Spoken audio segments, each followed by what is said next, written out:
Hi guys, welcome back. It's the 5th of September today and I'm down on the micro orchard. This is the Victoria plum tree. Most of the fruit has gone. There's a few small ones left up there, which I will pick of course. But I want to clean out this wasp trap here and move it over onto the pear tree. I'll just show you that. There's the other trap, and I reckon these pears will probably be right by the end of September, more or less I think. So it's looking a very good crop, and I don't want to run the risk of wasps getting in and damaging. I mean, there's already been some codling moth damage here. But yeah, so if we put 2 traps, then hopefully that'll double the effectiveness. So we'll see how effective they have been actually. So I'm going to empty them out and we'll have a look what's inside. Okay, so here's trap 1. This is the one that was in the plum tree.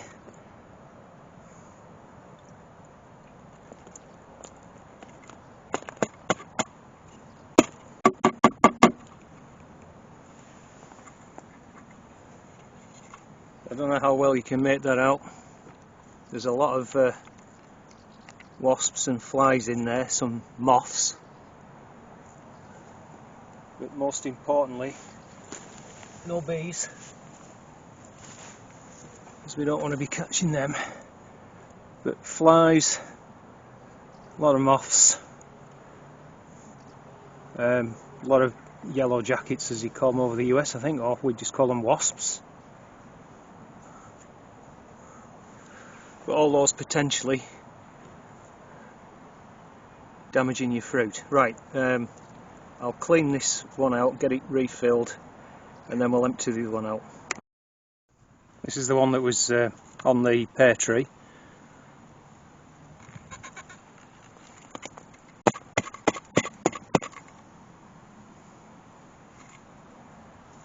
So pretty much as in the other one, some moths, lots and lots of flies, and a lot of wasps, as I said, which could potentially damage your fruit so that it would never store. I think we've got an ant's nest down here as well. Anyway, right, so like I say, I'll get the traps refilled, refilled. Let's get them hung back in the pear tree. Okay, so I've hung one in this tree here. There's no fruit actually on that tree, but it's only about 2.5 metres from this one. That was where the original one was. So we'll see how we get on. Hopefully, as I say, that will give them more protection when we come to, until we get to harvest time. So as to the question, are wasp traps effective? I would argue yes they are. Let me know what you think. Drop me a comment down below if you've got any other treatments or recipes, what you use to prevent wasps damaging your fruit. Well, I came over onto the plot. I'm just going to pan you around. The next job I want to do today is to lift this beetroot out. I think once it rains the slugs might move in and start chewing it, so we'll get it lifted and I'll show you what it's like. Okay, that's them up. Just to take a point of note of discussion here, this first little bundle on the right was the last lot I planted out, and you can see they're fairly small apart from one good sized one. They're golf ball size, which is perfectly alright. But if you look down to the next ones, there's some, like this one for example, that's the size of a swede, but it won't be tough, it just that it got the water. And so there's quite a lot of big ones where they managed to get enough water, and then there's just some small ones at the end again which are kind of golf ball size. We should probably use those first actually. So we'll get them the leaf. What I do is I twist the tops off and store them in shavings. I'll show you that. Okay, so I've got some of the larger ones there, and I've got a tub there behind it with some wood shavings in that you use for pet bedding, that type. I just put a little layer on the bottom. As you can see, the tub's are around about 18 inches that way, 12 inch that way, and about 10 inch deep, and then just make a layer in the bottom to start with. So roughly like that. I laid that one on its side It's just quite a longish one. Don't make any difference. So you see that what I've done is I've twisted the tops off, not cut them. Twisted the tops, which of course will go into the compost. I don't wash them, just pull them straight out of the ground and then put them root side down into the shavings. And then what we'll do now is put another layer on top, and then we'll put another layer of beetroot and then another layer of shavings and so on. Okay, so kind of like that. Now we'll put another layer of beetroots on top of those shavings. Right, so there's our final layer. We've got some of the big ones and made up with some of the smaller ones. Then just put another layer of shavings over the top of that. Then just give it a little bit of water just to moisten the shavings.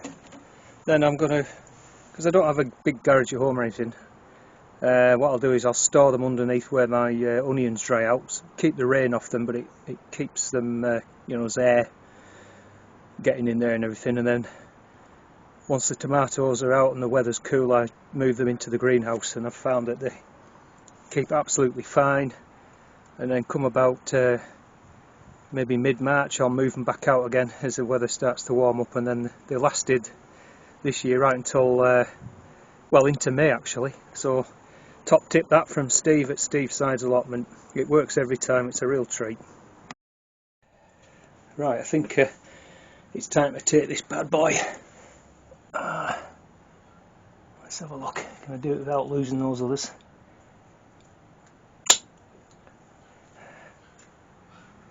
I'll do a weigh-in. Okay, let's set our scale to grams. You can see that.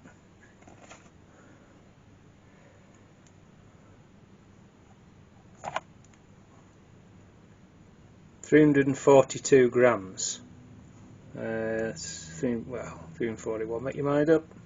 Right, let's see if we can 342. That is 12 ounces. I'm not sure whether I had one of those Wenzel tomatoes last year that was 13 ounces. If I can find a video, I'll put a link up to it. Anyway, that's pretty good. I'm going to enjoy that one. Catch you later. Well, I'm in the man cave this morning. It's the 7th of September. Another glorious, going to be a warm day today. Just pan you around very slowly. So yesterday I got my onions strung up.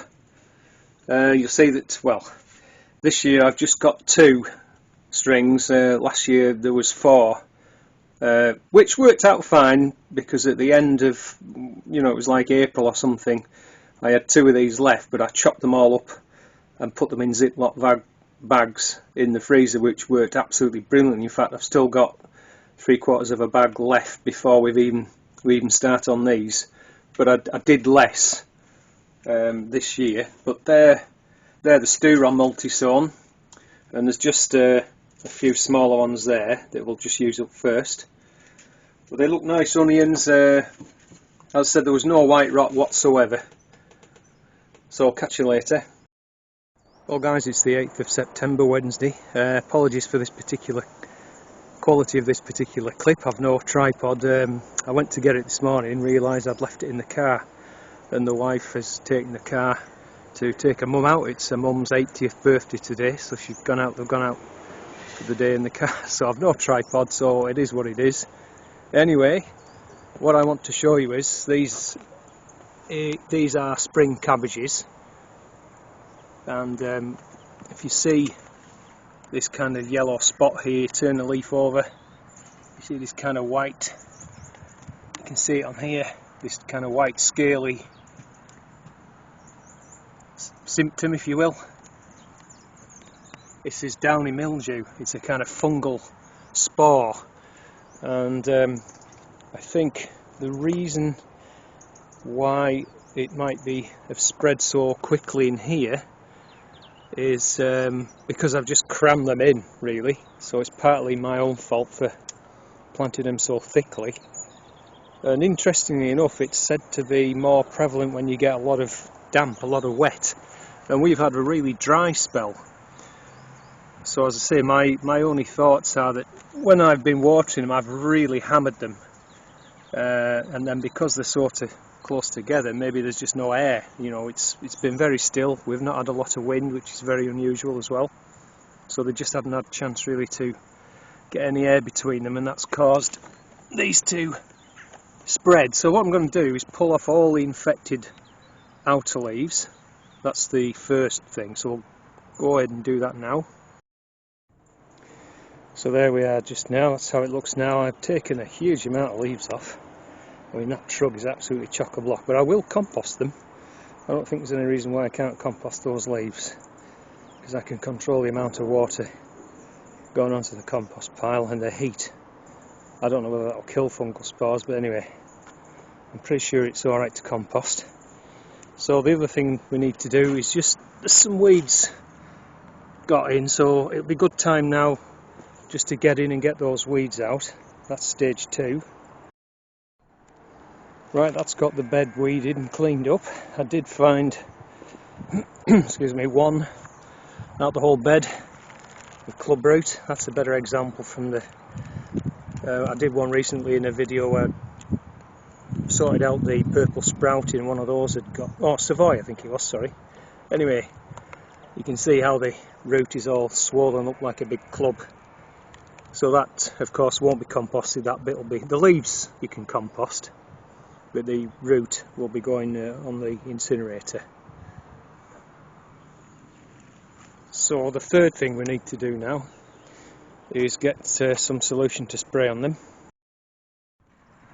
This is a 1 litre bottle, and in here I've got 1 pint or 500 ml of just ordinary cold tap water and half a tablespoon, so that's 1.5 teaspoons of baking soda in my Flit. So this is the Flit Sprayer, and the attachment, say it just fits a standard 1 litre pop bottle.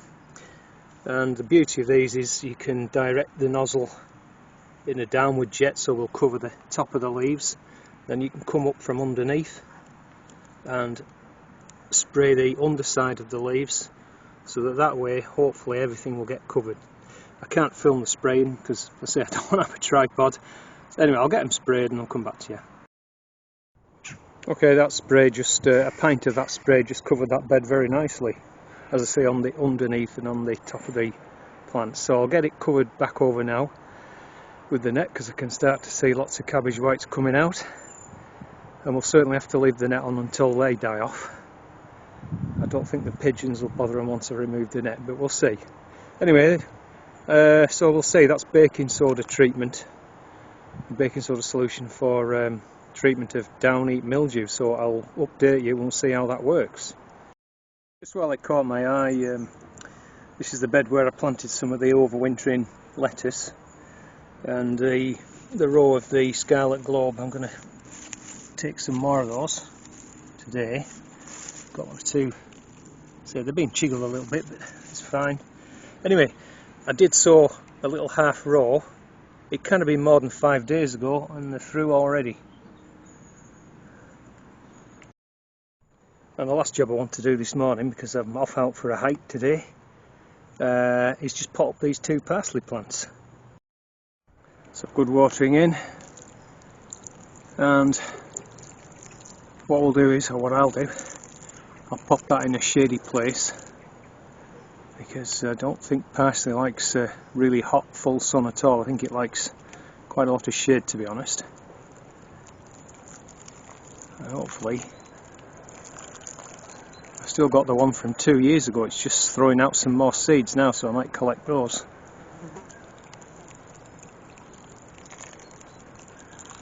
Okay, let's get him in a shady place. Just by my potted fruit trees. I think that should do for now. I say it's really only today's the hottest, and then it's going cooler again, so it should be okay. So that's it for this one, guys. If you've liked the content, please do smash that like button for me and help me to support the channel. Please click that subscribe button if you're not already subscribed. Very soon I'll be doing a couple of videos on hard cider making, so if you're interested in that, watch out for those. They'll be coming up in the next few weeks. So I'll see you in the next one. Bye for now.